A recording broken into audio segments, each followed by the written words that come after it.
നാരീലത പൂവിനെ കുറിച്ചുള്ള അഭ്യൂഹങ്ങളും നിരവധി സംശയങ്ങളും സമൂഹ മാധ്യമങ്ങൾ നിരവധി തവണ ചർച്ച ചെയ്തതാണ്.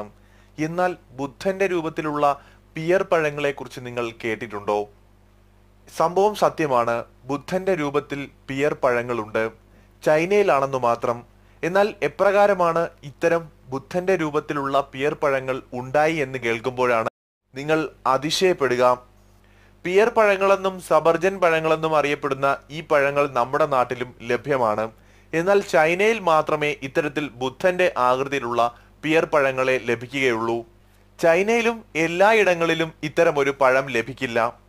ഗാവോ സിയാൻ ഷാങ് എന്നയാൾ പ്രത്യേകം തയ്യാറാക്കിയ പ്ലാസ്റ്റിക് അച്ചുകളിലാണ് ഇത്തരത്തിൽ ബുദ്ധന്റെ ആകൃതിയിലുള്ള പിയർ പഴങ്ങളെ വളർത്തിയെടുത്തിരിക്കുന്നത്.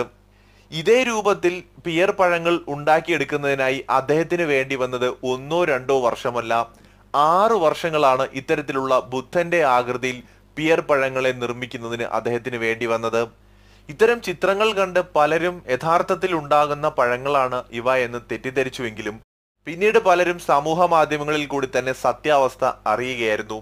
വർഷങ്ങളോളം ഇത്തരം അച്ചുകൾ ഉപയോഗിച്ച് അദ്ദേഹം പരിശ്രമിച്ചതിന്റെ ഫലമായിട്ടാണ് ഇത്തരത്തിൽ ബുദ്ധന്റെ ആകൃതിയിലേക്ക് പഴങ്ങൾ രൂപപ്പെട്ടത്.